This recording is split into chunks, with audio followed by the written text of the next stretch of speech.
Hey, good morning, SC. Oh, wait, hold on a second. Hold on a second. Ring light. There we go. Oh, wow. Okay, see, ring light in the glass. Okay, hey, SPC-205. Good morning again. Coming to you from my. I should do something with that box. Anyway, coming to you tonight from my COVID-19 compound. Let me see. Can I steer it away a little bit? Anyway, um, I'm going to go over the problem solution speech. What I'm going to just do is go down the grading rubric. You should have seen this before. Here's the thing. Let me hit a couple of points first off. Uh, Framing was great this time for just overall things that are an automatic issue, that there's no discretion. I put out the word that it was going to be an issue and you were going to lose points, perhaps all your points. So let me go ahead and go over those real quick. First is framing. Everybody did great on framing. I don't recall having to give anybody any points off for framing. So I'm not going to really belabor that point. Everybody did pretty well. A couple of you came really, really close, but nobody really lost points on it. Note cards, 2 5x7 note cards, nothing else. 2 note cards no bigger than 5x7. Several of you lost points for that. I mean, I don't know how to, it's 10%. I don't know how to make that any clearer to you that it's 2 5x7 note cards. It's published in the announcements. I mentioned it on videos. So that's that.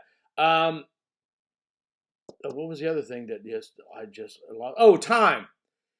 If you give me a speech that runs 8 minutes and 30 seconds and the time frame was 4:30 to 6, clearly that's a problem. That indicates to me you didn't practice. And for those of you in the online classes, that indicates to me you didn't bother to go back and look at your videotape or your video like I've told you to do 100 times. I mean, the time is pretty clear cut. It's 4 to 6 for the hybrid classes, 4:30 to 6 for the online classes. Online classes. Again, I've said this over and over again. When I see a video that comes in at 4 minutes and 30 seconds, exactly, and you're not talking as soon as that video starts, you're not talking for 4 minutes and 30 seconds. There's just no two ways about it.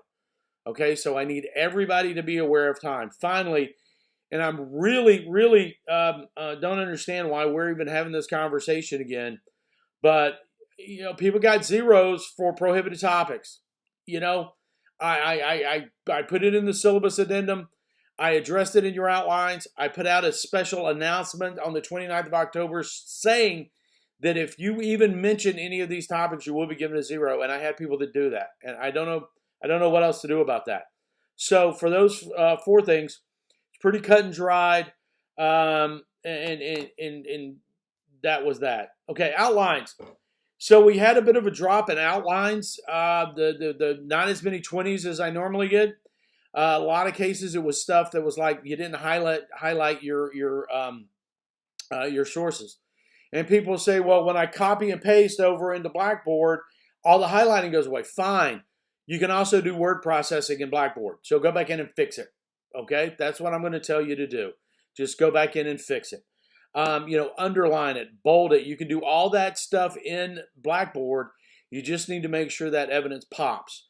A lot of you didn't even bother to put evidence in. I don't know what to tell you. I've made that very clear. Or you put 3 citations at the bottom. Again, I've made it very clear how I want that evidence in the speech where you're going to use it. And if you don't do that, you lose 5 points.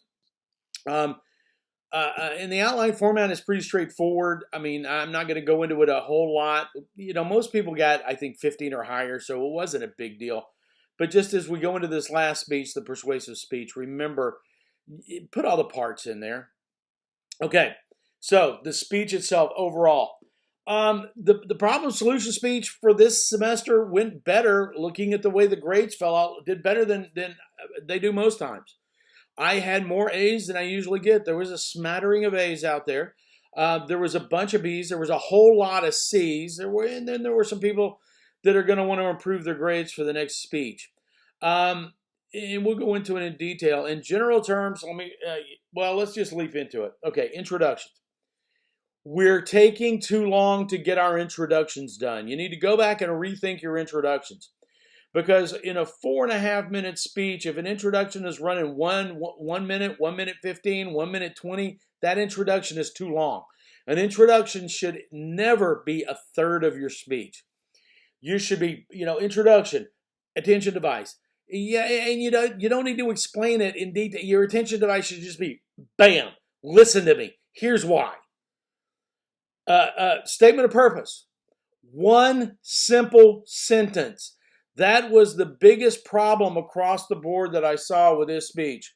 Attention devices, like let's take my speech on Clark Hill Reservoir. Attention, a statement of purpose for that speech should be, today we're going to talk about the declining fish population in Clark Hill Reservoir and how we're going to fix it.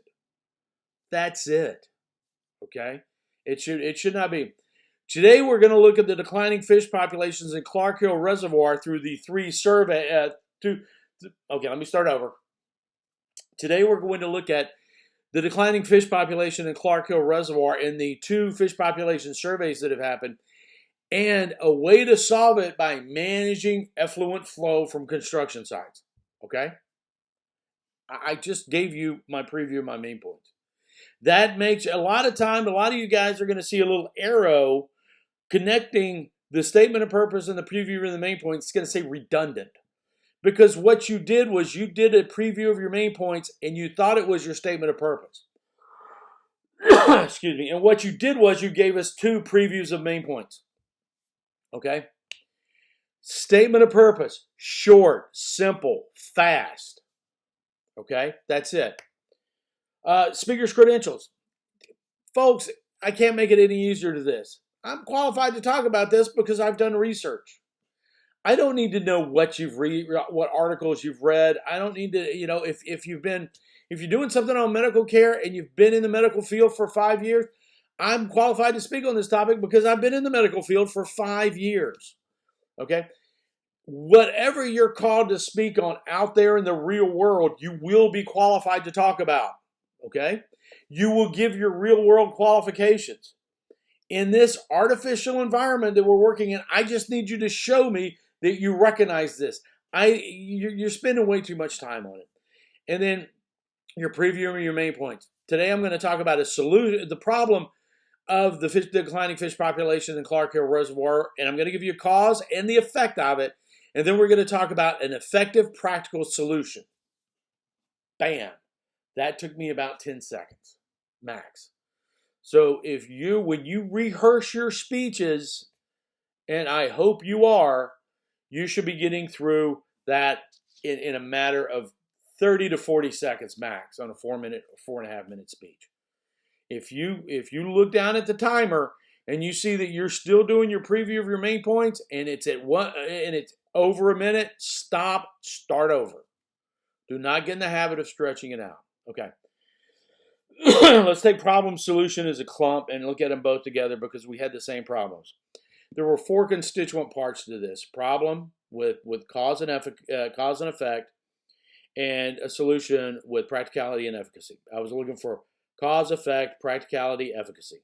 Okay, real simple. I said that not 1,000 times. I said that a lot.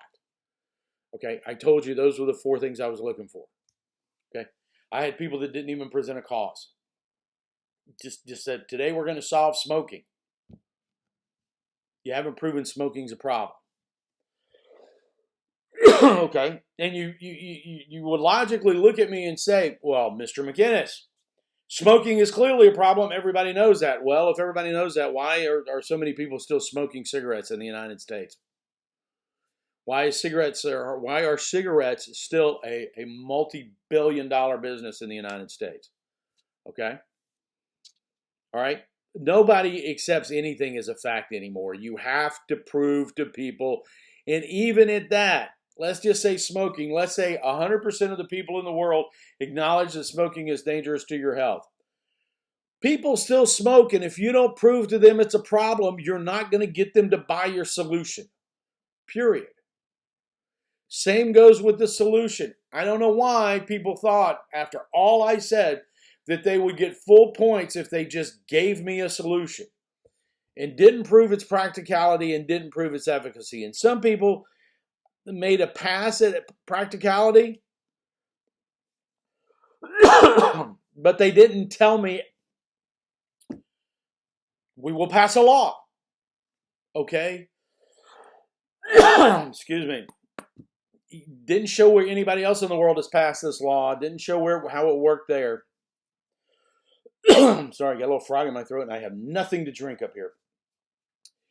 And nobody else, and a lot of you just said, the government will pay for it. Well, clearly if you watch politics these days and if you watch the news, just saying the government will pay for anything is not a good answer. Yeah, sure, the government might pay for it, but you got to prove to me that the government will pay for it. That's practicality. Okay? So those four constituent parts, in a lot of cases, were just now. Enough of you got it. I will say this. Enough of you got it to make me confident that it was out there and everyone should have gotten it. Okay? So when I tell you something, please, and say, and I show you the rubric, and I say, I'm going to be grading on these criteria, please listen to me, because a lot of you did not think that I was actually going to grade on cause, effect, practicality, efficacy. Okay? Conclusion, I'm going to repeat exactly what I said about the introduction.